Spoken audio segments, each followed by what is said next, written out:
Saludos, buenos días. Gracias por presentarse a este repaso de calendario de Anáhuac. A ver si puedo hacer cada sábado una sesión de preguntas y respuestas. Esto se debe a que recibo muchas preguntas en medio de la clase y mi compromiso es responder a todo lo que se pregunta en buena onda.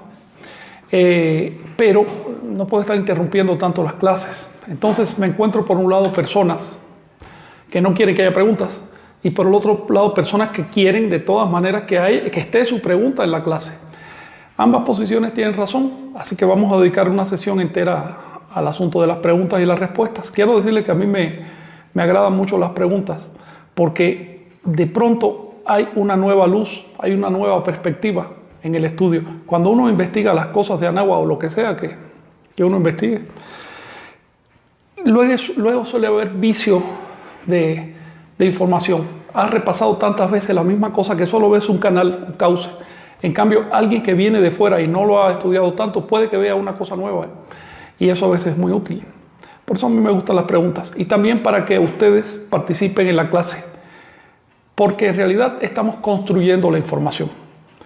Recuerden que esta clase de calendario de Anáhuac pertenece a un concepto mayor, que es el rescate de las raíces de Anáhuac. Recuerden también que Anáhuac no es México. México es una parte de Anáhuac, pero Anáhuac es mucho más grande.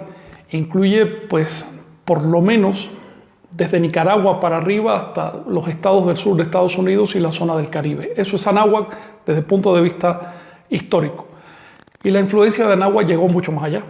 Se puede encontrar hasta Canadá y hasta la parte norte de Venezuela. Por lo tanto, hablamos de una gran cuenca cultural, una de las mayores cuencas culturales de la Tierra. Obviamente, reducir esa diversidad que hubo y esa complejidad a lo que es hoy el pueblo de México, pues es reduccionismo, empobrece la información. Por lo tanto, cuando tratemos de las cosas de Anáhuac, yo les sugiero que salgan de posiciones nacionalistas, porque de otro modo no van a entenderlo. Para empezar, el pueblo anáhuac no era nacionalista, porque estaba aislado en el territorio. Las naciones que lo componían se llevaban perfectamente bien, no tenían rivalidades desde el punto de vista político. Y es una realidad tan diferente de la que vivimos hoy que no se puede interpretar con los puntos de vista que tenemos en la actualidad. Para entender a Anáhuac uno tiene que ponerse en los zapatos, en los cacles de los anahuacas. Uno tiene que hacer un esfuerzo por vivir aquella vida. Recuerden que entender a Anáhuac no es ponerse a gritar Ometeo o decirme Chicateahui, eso no. Por ejemplo, cuando dices Ometeo al final de una oración, tú simplemente estás repitiendo una estructura de pensamiento cristiano. Entender a Anáhuac no es una cuestión de usar términos en náhuatl, porque a Anáhuac se le puede entender hasta en chino y por supuesto en español. Entender a Anáhuac es incorporar la sintaxis de los anahuacas. No es una cuestión de términos, es una cuestión de sintaxis, es una cuestión más profunda. Y antes de entrar en las preguntas, quiero aprovechar esto que les digo para entrar en la materia del calendario. Por ejemplo, el calendario cristiano es una continuidad lineal. Siempre empieza el 1 de enero, siempre termina el 31 de diciembre. Y el siguiente año es exactamente igual. Debido a esa estructura lineal de pensamiento, en la actualidad muchos grupos de la tradición piensan que el calendario siempre tiene que empezar en un día Zipactli, siempre tiene que terminar en un día Flor. Es decir, están usando términos antiguos, pero con una estructura de pensamiento cristiano. Les pongo otro ejemplo. Debido a que en el pensamiento lineal del calendario cristiano, del calendario gregoriano, después del 1 viene el 2, el 3, el 4, el 5, el 6, indefinidamente, no hay una estructura interna. Pues mucha gente piensa que después del quinto sol tiene que venir un sexto sol. Esto es pensamiento cristianizado. Esto no es pensamiento náhuatl. Así que no se trata de usar términos en náhuatl. Se trata de saber usar los términos, de saber usar los significados en la lengua que sea. Nosotros aquí no tenemos preferencia por ninguna cultura. Estamos usando a Anáhuac como ejemplo para poder entendernos a nosotros mismos con la cultura actual que tenemos, que es una cultura mestiza, que es una cultura moderna que pertenece a la civilización global que se está creando en la actualidad. Si ustedes no quieren pertenecer a esa civilización global, simplemente no entren a internet. Si ustedes no quieren pertenecer a una cultura mestiza, no piensen en español, no hablen en español. usan este recurso tan valioso. Entonces ustedes están aceptando las consecuencias de la invasión y yo también las estoy aceptando. La historia no es para quedarse trabado en una época, la historia es para aprender de esa época y trascenderla. Estamos estudiando a Anáhuac tanto para saber las cosas positivas que tuvo como las cosas negativas que ocurrieron. Y lo que más nos importa son las cosas negativas para no repetirlas. Así que salgamos de la idea superficial de que estamos hablando de historia antigua. Esto no es historia antigua. Las raíces de un árbol no son su historia antigua, son su presente más vital. Eso, grábenselo en su mente. Las raíces no son historia antigua. Interpretar las cosas así es quedarse nomás con la superficie, no ver la profundidad. Lo que está pasando hoy en México y en el mundo es consecuencia de lo que pasó ayer, que a su vez es consecuencia de lo que pasó antier. Quienes no quieren ver el pasado no están viendo el presente tal como es y, por supuesto, no van a poder manipular el futuro. Así que lo primero que hace un pueblo cuando quiere colonizar a otro es cortarle su memoria histórica, porque un individuo sin memoria histórica, ya sea personal o social, es fácilmente manipulable. Así que quienes les digan, ¿para qué meternos en esas cosas? Vivamos el presente. Estas personas están manipulados, son parte de una manipulación, no se conocen a sí mismos y no conocen el mundo que están viviendo. Esas personas no tienen realización posible. La realización deriva de que tú te veas a ti mismo como una pieza, no como un accidente momentáneo, y que veas a la historia en que te tocó vivir como una pieza, como una continuidad, como una serie causal, causa-efecto, que se convierte en causa de otro efecto y así sucesivamente. Por lo tanto, así como es fundamental para un ser humano tener memoria, porque la persona que pierde la memoria está enferma y tiene un grave problema personal y social, así como es fundamental para el individuo tener memoria, es fundamental para la sociedad tener memoria de sí. Una sociedad con memoria de sí no se deja manipular. Si ustedes consideran que en este momento hay problemas en la sociedad, analicen, busquen el origen y eso mismo les dirá cuál es la solución. Ahora, si todo está perfecto, pues entonces yo me callo. Pues vamos a entrar en las preguntas y la primera pregunta es de Ulises Cisneros y dice así: la clase pasada hablabas del Tzolk'in. ¿Podrías compartirnos más info sobre esto? Bien, debo escribir la palabra. Miren, Tzolk'in se escribe en la actualidad con Z, pero se pronuncia con S, se debe pronunciar así.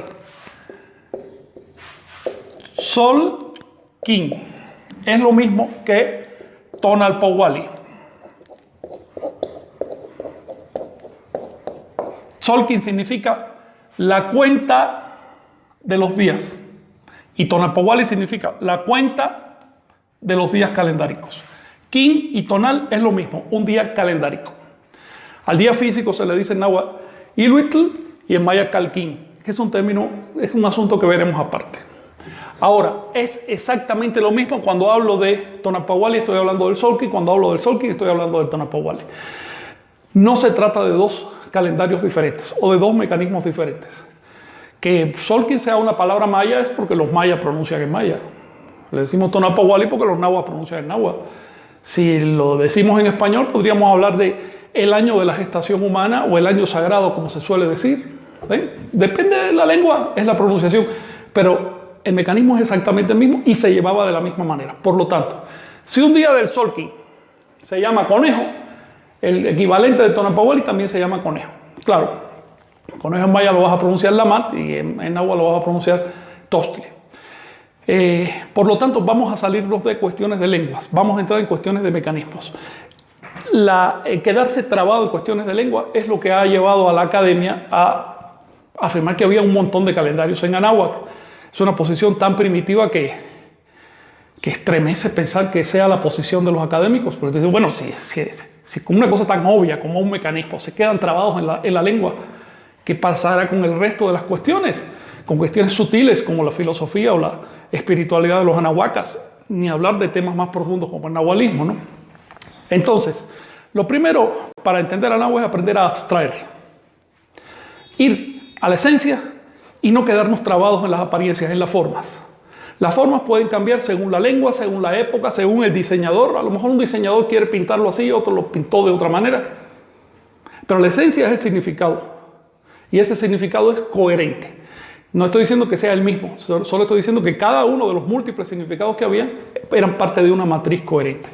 El Tzolk'in Tonapowali es una matriz. Quiero decirles que la palabra Tzolk'in fue propuesta por el investigador William Gate, si mal no me acuerdo, en 1921. No es una palabra antigua. Sin embargo, en los libros de Chilam Balam sí aparece la partícula Tzol y por supuesto aparece el término Kin. Luego es una palabra, aunque es reciente, pero que dice con claridad de qué se trata el mecanismo, la cuenta de los días. Si vamos a buscar lo más parecido a Tonapowali en el pasado de los mayas, le decían Chuenilqui. Esto fue un hallazgo del doctor, el ingeniero Héctor Calderón, un hallazgo ya muy antiguo que no se ha apreciado como se debe. En otras palabras, si se encuentran una tradición maya que les habla de Tzolk'in, están usando palabras recientes, inventadas por antropólogos, incluso antropólogos que no son ni mexicanos. Entonces, ojo con esa situación. Se ha dicho mucho, se ha usado mucho, y voy a volver en otra pregunta sobre este asunto. Pregunta C. Nojek. ¿Qué relación hay entre la greca escalonada o Xicalcoliuqui y el Tonapowali? Muy buena, pero muy buena tu pregunta. Voy a escribir primero el nombre náhuatl de la greca escalonada, que es Xicalcoliuqui. Y se conforma de Xicali, que quiere decir vaso, serpiente en general, y Coliuqui, que quiere decir la espiral o las curvas. Por lo tanto, el nombre es un apodo, es una descripción de los dibujos que se le solían hacer en los bordes a las vasijas, que eran de grecas escalonadas. Una greca escalonada básica es esta: un conjunto de escalones que bajan, vamos a dejarla sencilla, y vuelven otra vez. Las hay muy complicadas. Una greca escalonada, como ya he establecido con toda claridad el doctor Mauricio Orozpe en sus varias obras dedicadas a este tema, se compone de tres elementos: una escalera, una espiral y un elemento conectivo que es una columna. Y los tres tienen un gran valor, tanto gráfico como ideológico. Y los tres además participan en el calendario. Yo invité a Mauricio a que comparta con nosotros, no hoy, sino un poco más adelante, porque sus explicaciones son muy claras, pero largas. Y es necesario entender todo el paquete para saber de qué está hablando. De manera que le he pedido que nos hable profusamente de esto. Él además, como es diseñadora, acompaña sus explicaciones con unos dibujos muy buenos. Entonces, a ver si de alguna manera nos podemos enlazar técnicamente para que ustedes vean cómo la greca escalonada se convierte en el diseño abstracto del calendario. Es decir, en los diseños de grecas escalonadas hay información calendárica, no solo calendárica, también astronómica. Por lo tanto, según el tipo de greca que tú veas en un edificio, en una vasija, lo que sea, bueno, si el pintor lo hizo con toda deliberación, si es un trabajo complejo, entonces esa es la índole de la información que están transmitiendo ahí. Claro, no me refiero a una greca pintada al azar solo para decorar, ¿no? Eso se distingue enseguida. Ahora, la greca escalonada, y discúlpeme que me extienda en esto, en realidad se forma de dos elementos muy importantes. Uno es una espiral indiferenciada, eterna, infinita. Y otra son los cortes o escalones de esa espiral. Por lo tanto, para la greca escalonada es la muestra, la evidencia gráfica de los dos aspectos como entendemos al tiempo. En su aspecto indiferenciado, infinito, continuo, es una onda, no tiene cortes. Pero en lo que aplica al calendario, lo entendemos como ciclos. Así que vamos a llamarle a la curva tiempo y a los escalones, a los ciclos, vamos a llamarle duraciones. No es lo mismo tiempo que duración. Las duraciones son descripciones relativas a fenómenos. El tiempo es una abstracción. Así que todos los fenómenos del infinito caben en la palabra tiempo. Pero una duración es específica a un fenómeno. Por lo tanto, las duraciones las representaban como escalones, el tiempo indiferenciado como una espiral.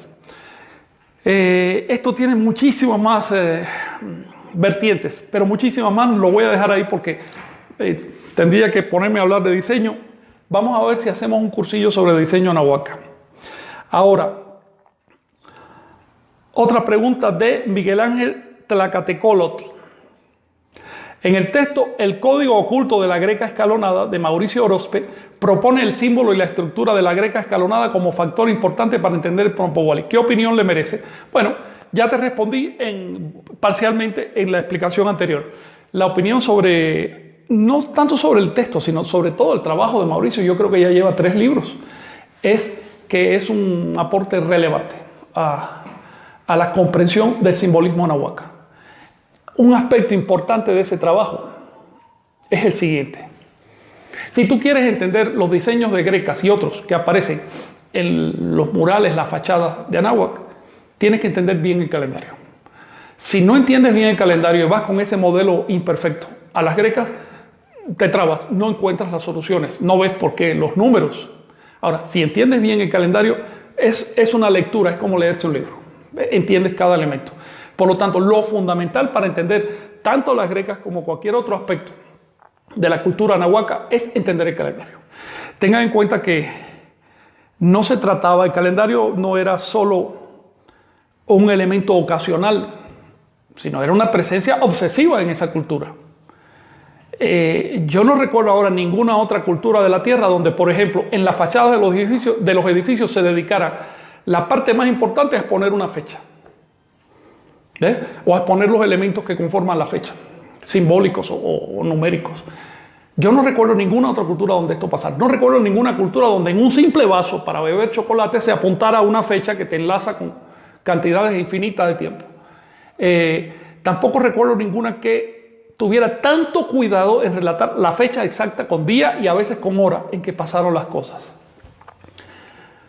Por lo tanto, tenemos que concluir que o bien los mesoamericanos, los anahuacas, estaban absolutamente obsesionados con el tema del tiempo, o aquello a lo que llamamos calendario en realidad era un sistema mucho más complejo. Ya en la clase de historia de Anáhuac, cuando hablamos de las 7 civilizaciones madres, les mencioné que los anahuacas estaban aislados en el territorio. Piensen, por ejemplo, en un individuo que desde niño se quedó aislado en una isla y que fue criado por animales. ¿Ven? Este individuo no tiene identidad. Tiene una entidad, pero no una identidad. Es decir, no se identifica a sí mismo. Porque para identificarse a sí mismo, todo individuo requiere de un espejo, requiere del otro. Requiere de que te diga, fulano. Yo sé que me llamo fulano. Pero si yo no tengo otro que me vaya a hablar, yo ni siquiera me tengo que poner un nombre. No me llamo de ninguna manera. Si yo no tengo otro que me diga bien o mal, no tengo que vestirme, no tengo que andar bien, no tengo que hacer las cosas correctamente, no tengo referencia para lo que es incorrecto. Así que empieza a menoscabarse mi sentido de identidad. Esto se ha probado, ha ocurrido. Personas que se criaron de manera completamente aislada no tienen un sentido de identidad. Incluso personas que entraron, por ejemplo, en una cárcel y quedaron en régimen de aislamiento durante mucho tiempo, a pesar de que entraron como adultos, ya con un sentido muy bien formado, lo van perdiendo. Yo mismo he hecho experimentos en el monte y a los 9 días de estar completamente aislado de la naturaleza, créanme que ya hasta se pierde el cómo hablar, el cómo pensar. Está uno en estado de silencio interno. Y en un estado de silencio no puede haber una identidad, solo hay un fluir. Por lo tanto, para la cultura de los anahuacas era fundamental encontrarse a sí misma. Puesto que no tenían una gran civilización en la esquina para tener un punto de referencia, lo que hicieron fue enfatizar los elementos de identidad. Por ejemplo, tampoco he encontrado en ninguna otra cultura que al niño cuando nazca se le ponga la fecha en que nació. Están amarrándolo firmemente a un pacto social. Están amarrando a ese niño desde que nace a una estructura, a un diseño cultural. Otro ejemplo. Con tal de cumplir con el esquema cosmogónico, ubicaban las capitales exactamente ahí donde tenían que estar desde el punto de vista astronómico. No importa que el terreno fuera malo. Si era un pantano, se rellenaba y ahí hacían la capital. Y por eso mismo, por cumplir con el esquema astronómico, las capitales llegaban al extremo de ser verdaderas islas rodeadas de agua, porque así decía la mitología que tenía que ser. El centro del mundo fue una isla rodeada de agua. Entonces, Los anahuacas aprovechaban cualquier elemento de su cultura para integrarse y reconocerse a sí mismos. Y por eso crearon el calendario. Por eso le dedicaron tanta atención a este mecanismo, que en realidad no es un calendario, es un espejo. Es un espejo donde están reflejados todos los elementos de la cultura. Bueno, todos los elementos principales. Por ejemplo, el modo como se articulaban los tonales o días calendáricos decía también cómo se organizaba la sociedad, cuáles eran las jefaturas, cómo eran los sistemas de mando. El principio, digamos, del traslape de los ciclos, porque en este calendario no es como nosotros, que un ciclo termina aquí y empieza el otro. No, no. Los ciclos se traslapaban. Hay una pregunta al respecto y quiero hablarles un poco más de eso. Ese principio está presente en la sociedad. No se trata de que aquí termina un mando y comienzan los subordinados. No, había una cierta área de traslape. Y así sucesivamente. El principio de la polaridad, el principio del cargador. El cargador es fundamental. Si no se entiende el concepto de cargador, no se entiende el calendario. El cargador es en el calendario lo mismo que Tezcatlipoca en el cosmos o que Tlatoani en la sociedad. Es en la columna vertebral. Y el cargador no es el primer día del año. Aquí les menciono otro elemento. Por ejemplo, en el calendario cristiano, como no tiene una estructura interna apreciable, simplemente termina un mes y empieza otro y ya, no tiene un sistema astronómico dentro. En ese calendario, las fechas importantes para nosotros son cuándo empieza y cuándo termina. Como reflejo de ese pensamiento cristiano, nosotros estamos encaprichados en cuándo empieza el calendario de Anáhuac. ¿Cuál es su día de año nuevo? A ver, el calendario de Anáhuac no tiene año nuevo. Ese concepto es cristiano. El calendario de Anáhuac tiene un día cargador, que es un concepto muy diferente, que no aparece en el sistema cristiano. Y el cargador no es el primer día del año, como pensaría una mente cristiana. El cargador está bien adentro, porque el cargador necesita hacer esto. Miren, es un día vertical, es un día astronómico que interseca a una sucesión de días calendáricos, creando una determinada proporción que es, se las voy a decir de antemano, 105, 2.260. Para conseguir esto, uno necesita salirse de una idea tan simple como cuándo es el día de Año Nuevo. ¿Ven? Entonces se los menciono porque si no hacemos un esfuerzo por dejar los paradigmas cristianos y occidentales y tratar de entender los paradigmas anahuacas, lo que viene adelante es una confusión. Ahora, sigue preguntando Miguel Ángel Trecatecolo, ¿cuál es la diferencia entre la simbología que nos da el Tonalpohualli y la siembra de nombre? Miguel Ángel, mira, el Tonalpohualli le da el nombre a los días. Por lo tanto, si tú naciste en un día, naciste en un día del Tonalpohualli. Y ese es el nombre que te toca. Pero ese nombre no era oficial hasta que se sembraba.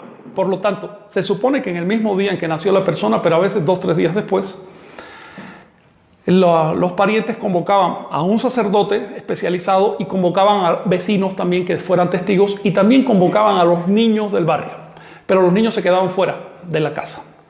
El sacerdote hacía un ritual de siembra de nombre que consiste en exponer al menor a los 4 elementos. Así que soplaban aire sobre su cabeza, le daban a oler humo, al mismo tiempo le salpicaban agua y el contacto físico equivalía a la tierra. En ese momento el sacerdote lo exponía a los 4 rumbos como saludo y decía, se llama fulanito de tal. Y salía alguien de la casa que ya tenía preparado dulces y se lo daba a los niños del barrio y le decía, se llama fulanito. Entonces los niños salían corriendo gritando el tonal del nuevo chiquito y con eso ya quedaba sembrado su nombre. Así que una cosa es la fecha que te da el hecho accidental de haber nacido en determinado día y otra cosa es la siembra, es decir, el ritual que hacía que esa fecha adquiriera sentido cultural, que fuera aceptado por todos, cultural pero además religioso. Ahora, sigue preguntando Miguel Ángel, ¿el orden de los signos de los días es un proceso ascendente hasta llegar a flor? Esta es una pregunta tremenda, merece una clase.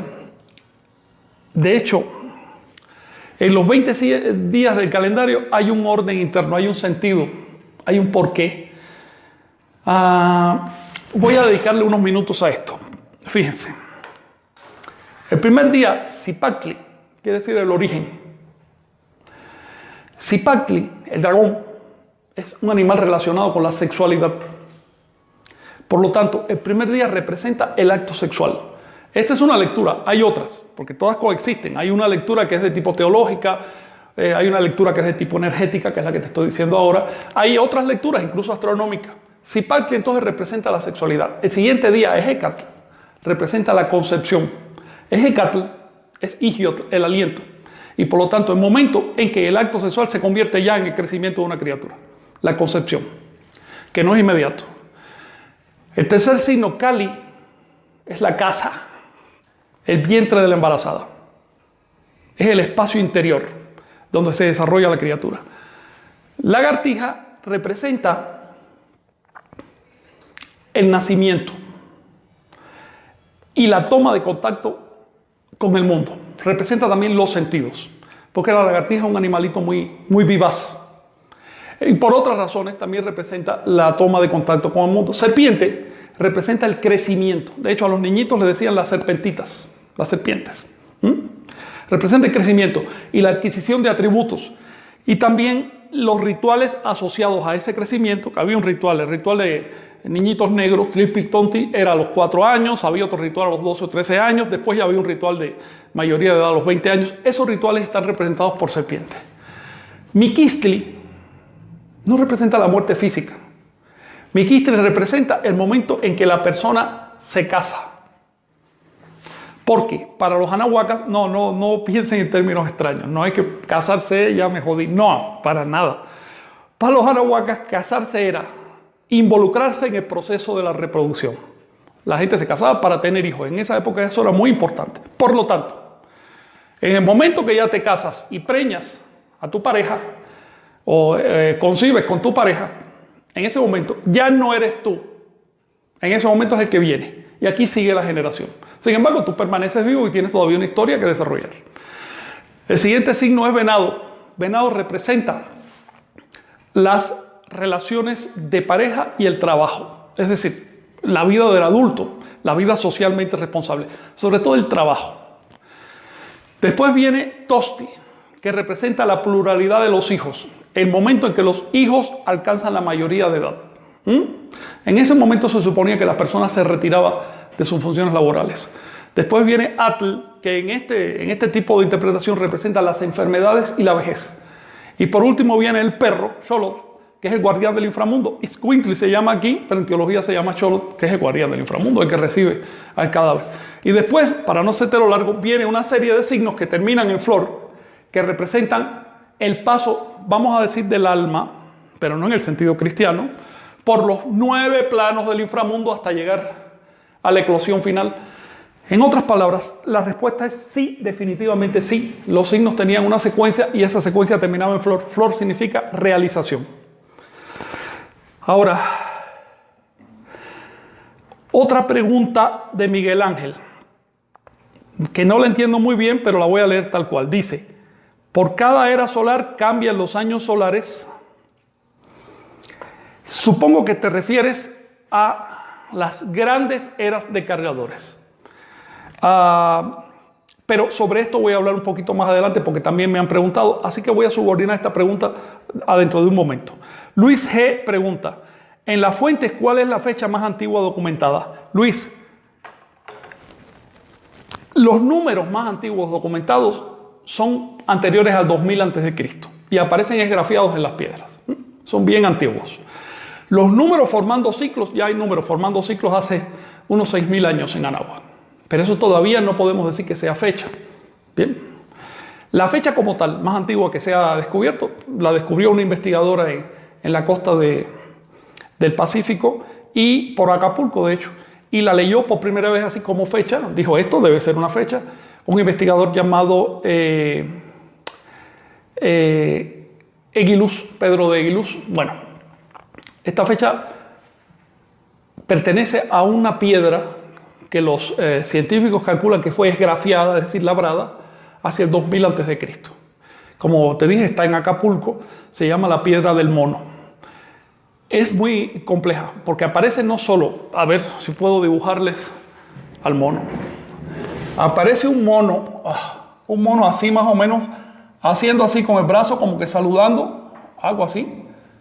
Los pies acá. Bueno, un mono, un típico mono, imagínenselo ustedes. Dios mío, qué mono tan desparpajado me ha salido aquí. Y tiene aquí un conjunto de de puntos y rayas. De puntos, de hecho, solo tiene puntos. Y tiene aquí dos signos. Uno, y tiene en la mano el siguiente glifo.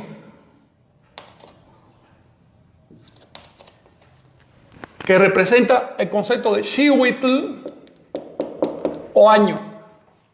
Por lo tanto, encontramos ya en ese mono dos fechas. Una inscripción de cuenta larga que pertenece al Bactún 3 y una inscripción de cuenta civil o de Xihuitl que dice 2 monos. A mí me tocó leerla y efectivamente, si leemos con arreglo a la correlación de la cuenta profética, ¿ok? Que no es la misma que usan en la academia, tiene unos 9 años de diferencia. Si leemos con arreglo de esa correlación, las fechas que aparecen aquí, entonces caemos exactamente en el año, en el nombre de ese año, siempre que aceptemos que hubo rotación de cargadores. En otras palabras, para poder leer esa fecha necesitamos entender a profundidad el mecanismo del calendario. Así que, respuesta, la fecha más antigua labrada pertenece al año 1876 a.C.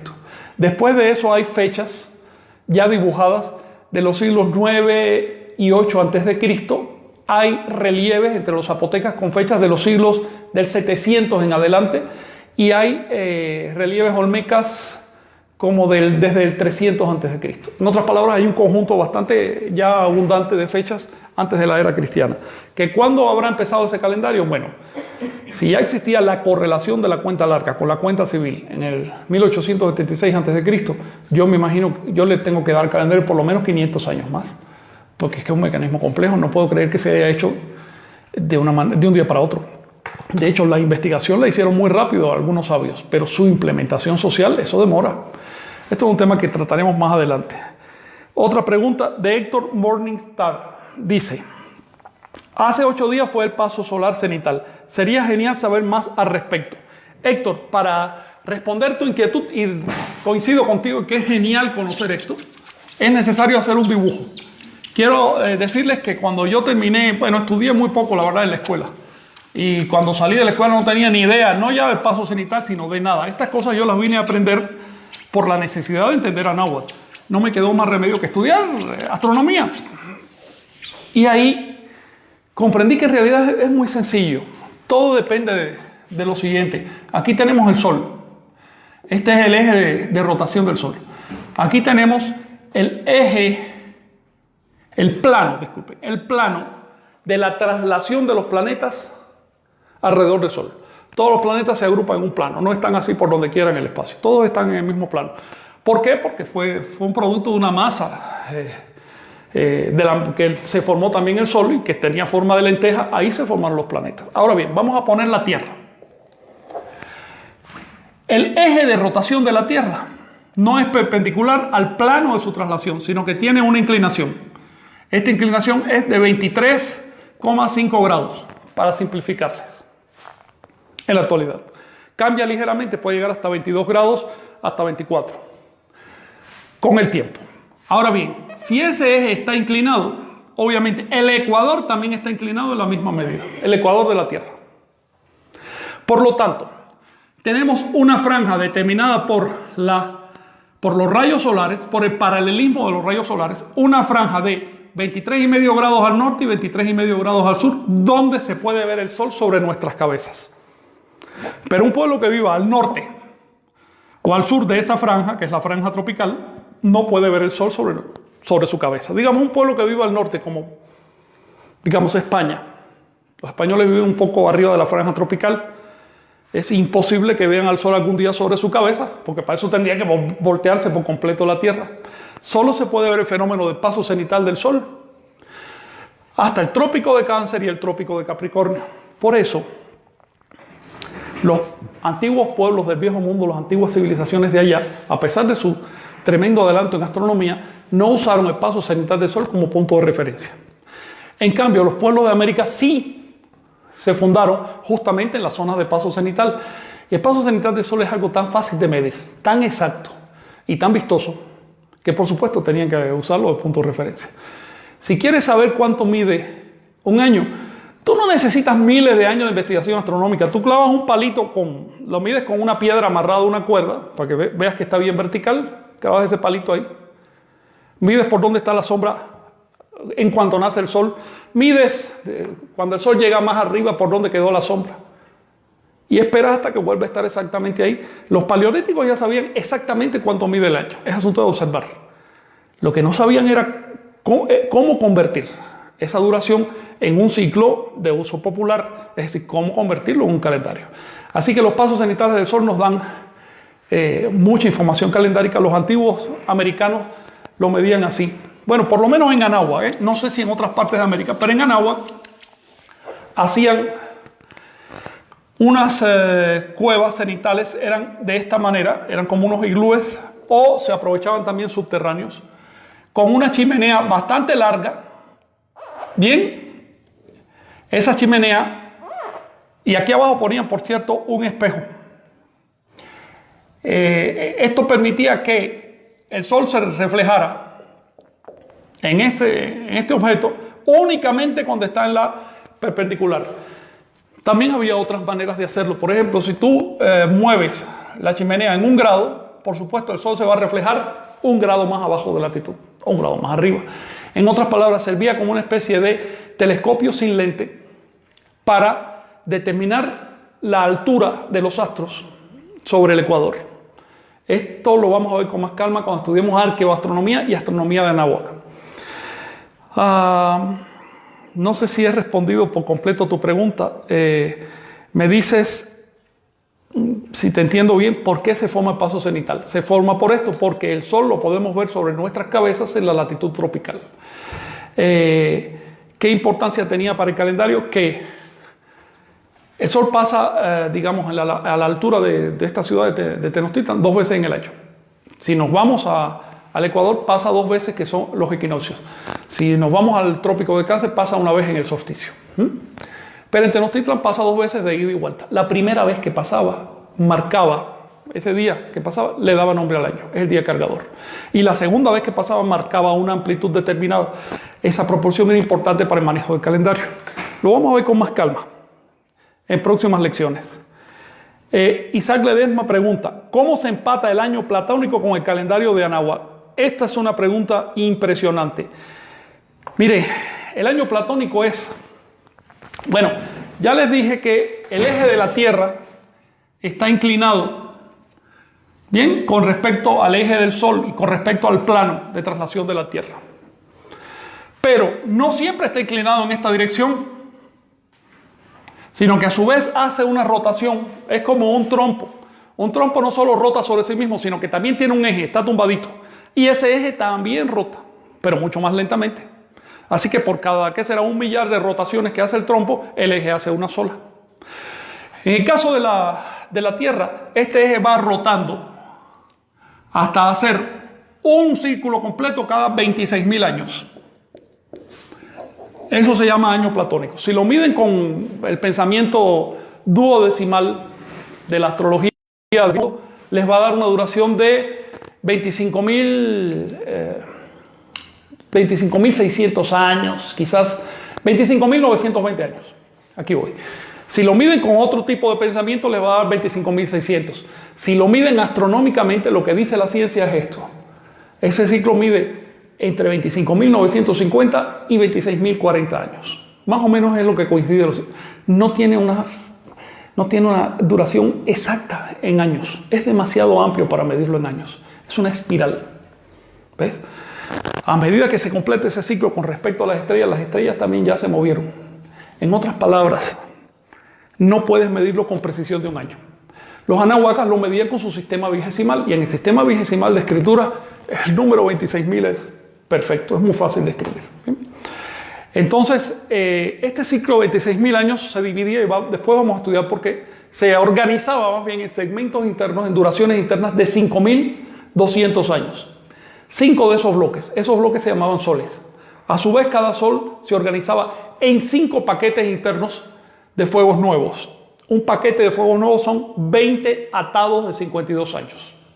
Esto es por causa de que aquel calendario no solo medía el movimiento de la Tierra, también medía el movimiento de Venus. Si tú metes el movimiento de Venus, tienes que esperar a los 1.040 años para que forme un quinto de ciclo, a los 5.200 para que se complete el ciclo, y a los 26.000 para que se complete otro ciclo venusino llamado tránsitos. Eso lo vamos a ver después. En otras palabras, respuesta a tu pregunta, Isaac Ledesma, el año platónico era la base de la cuenta civil del calendario. Miguel Ángel Pérez Santander pregunta, ¿en qué fecha de Torapahuali se fijó el cambio de era? 2012, la era de Acuario. Bueno, si lo que tú quieres decir es cuándo cambiaron los cargadores, la última vez que cambiaron los cargadores fue en 1559. La siguiente vez que deban cambiar por regla sería en el 2079. Por supuesto, si para entonces ya no queda ni vestigio de estas cosas y a nadie le interesa, pues eso no se va a hacer. Pero si quedan anahuacas, yo les exhorto a asumir ese cambio porque es la única manera de mantener el calendario orientado hacia el cielo. Ahora, en el 2012 fue un show mediático, no tiene nada que ver con el calendario. No existe el año 2012, no tiene importancia ninguna en el calendario. Por supuesto, tuvo su nombre como cualquier otro año, pero ni se acabó la cuenta larga, ni tiene nada que ver con esto. 2012 fue un show mediático. Es una pena que los antropólogos se hayan sumado a ese show diciendo que ahí se acababa la cuenta larga. Eso es falso. Es absolutamente falso. Y es más penoso todavía que se haya relacionado con las profecías mayas. Ninguna profecía maya que se conserve está relacionada con la cuenta larga. Está relacionada con la cuenta profética, que es diferente. Entonces, lo que pasó en el 2012 fue una muestra de ignorancia, de desconocimiento y de irresponsabilidad cultural. A mí me parece que lo más lastimoso es que si tú buscas ahora en internet vas a ver que dicen los mayas se equivocaron. Es decir, no van a decir la academia se equivocó. Dicen los mayas se equivocaron. Pues los mayas lo único que hicieron fue repetir lo que decían los académicos para sumarse al show a ver si ganaban algún dinero. Eso fue lo que pasó allí. Yo estuve allí. A mí me tocó estar en todo eso. Y vi que eso era lo que estaba pasando. Algunas personas trataron de decir, oiga, pero esto no es así. Se nos cayó. Se nos dijo, no deben decir eso. ¿Ven? Entonces, es un episodio que tiene algo positivo por un lado, porque les voy a decir, yo hice una búsqueda de internet en ese año y la expresión profecías mayas aparecía 3 millones de veces, mientras que la expresión profecías bíblicas aparecía solo 1 millón de veces. En otras palabras, el tema desplazó a su equivalente cristiano. Fue la primera vez que pasaba en la historia una cosa así.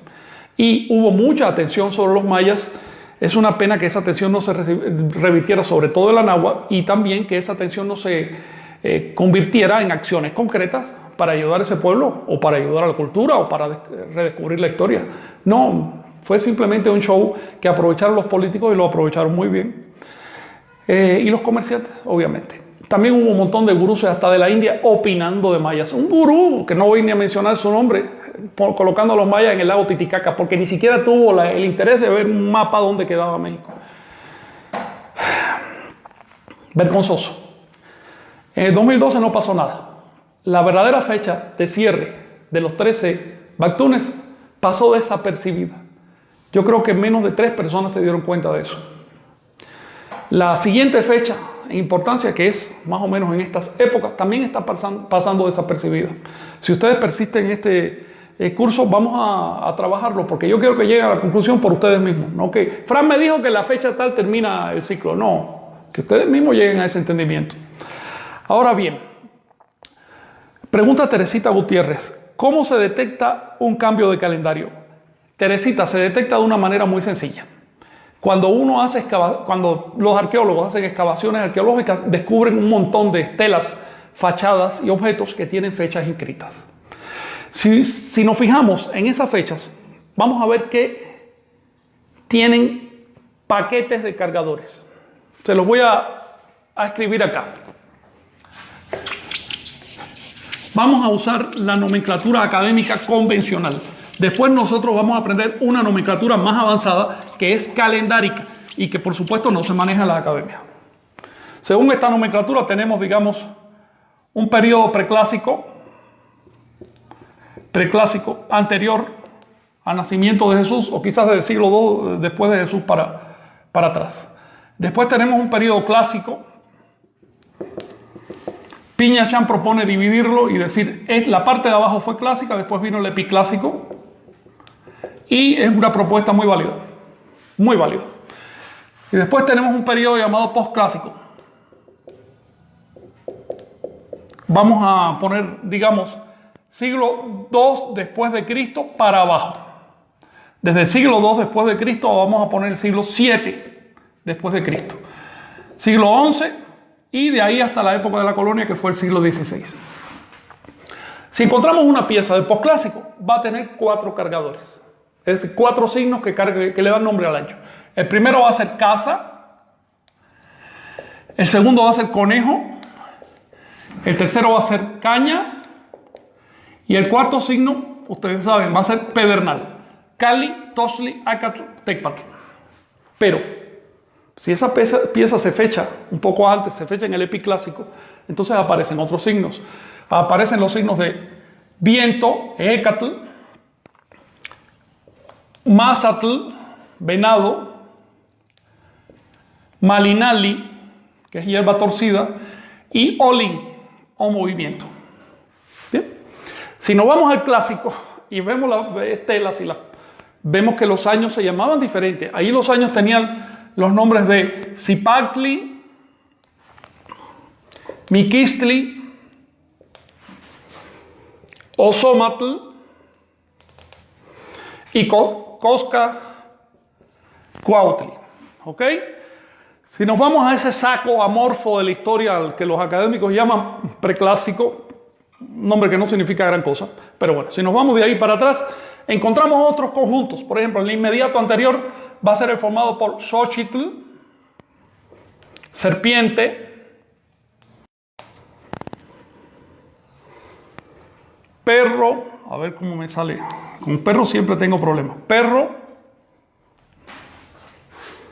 y águila. Uf, con águila tengo más problemas. Así es el pico. Bien, así que Xochitl, Coatl, Ixcuintli, Cuautli. Obviamente, si ustedes ya se dieron cuenta, hay una secuencia. Después de Xochitl viene Zipactli, después Ecatl, después Cali. Después de Cali viene lagartija, después de lagartija Coatl, Miquistli, Mazatl, Toxtli. Después de Toxtli viene Atl, después viene Ixcuintli, Osoma, Malinali, Acatl.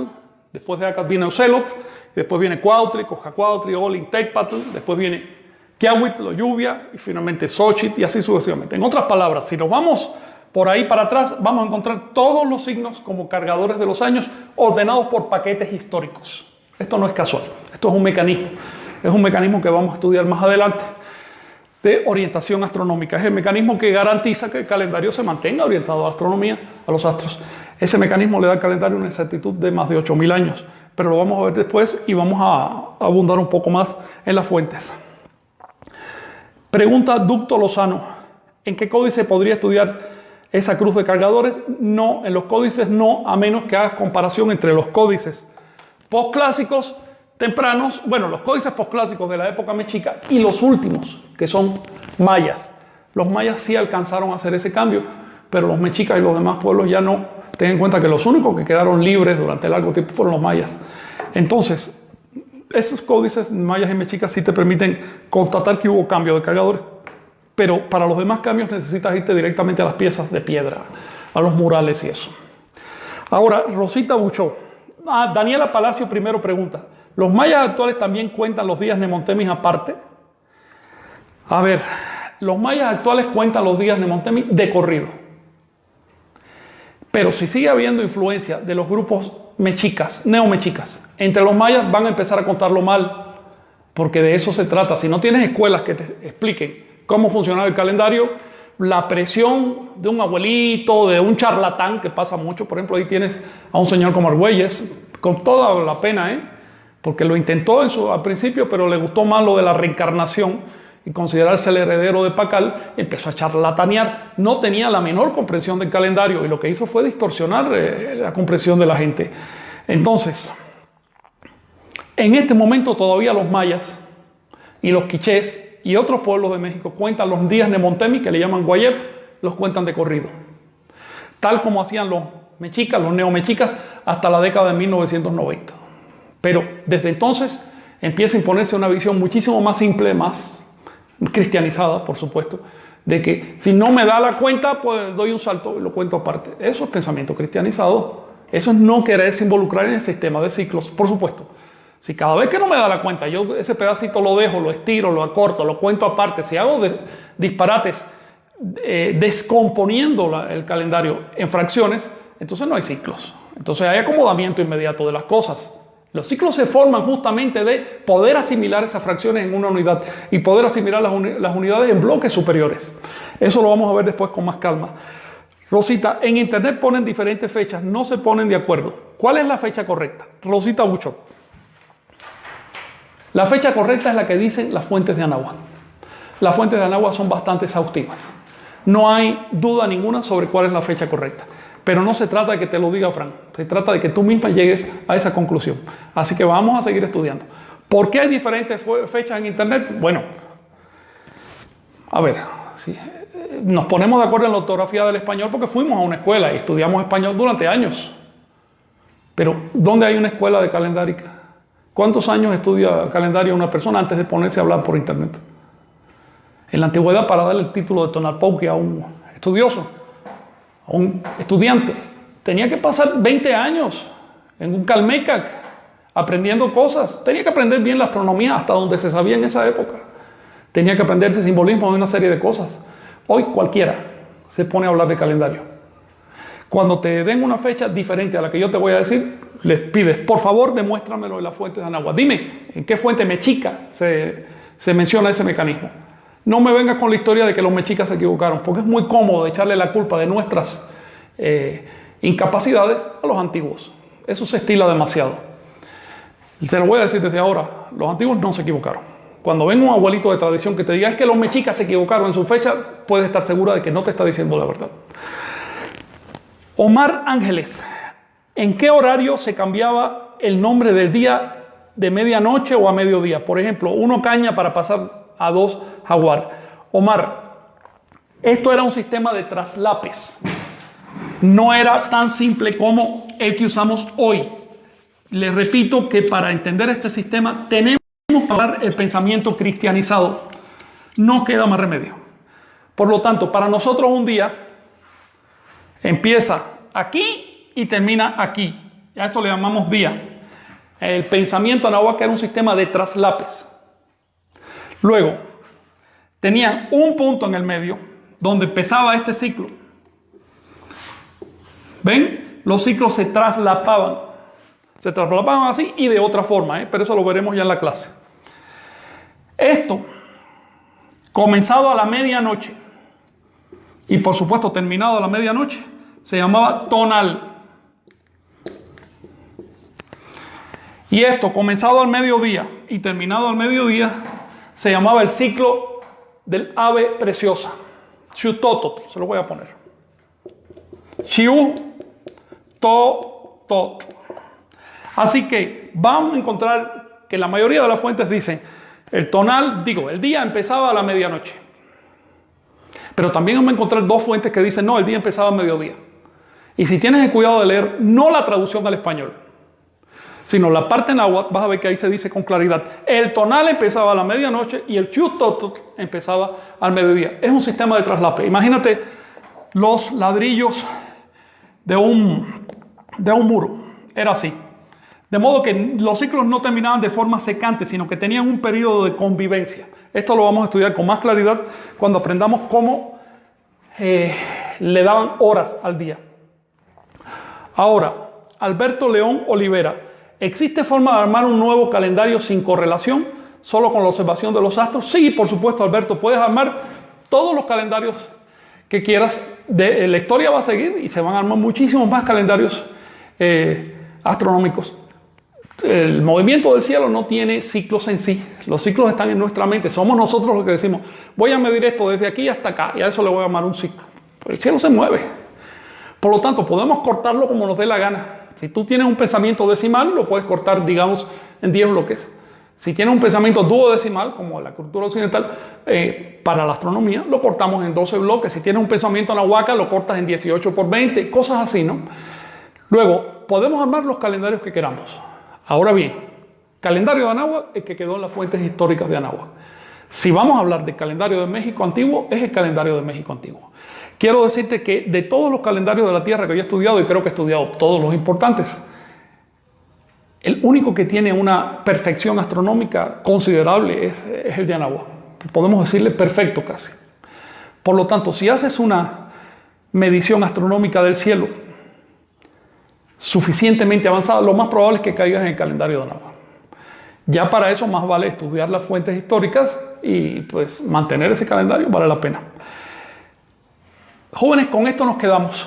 Gracias por estar ahí. Voy a terminar 5 minutos antes porque en 5 minutos tengo otra actividad. Quedaron varias preguntas. Victoria, David, Ahau, Miguel Ángel, para la siguiente clase, a ver si las puedo leer. Y si no, vamos a tomar la costumbre de responder preguntas los sábados. Vale la pena. Y muchas gracias por estar ahí. Nos vemos.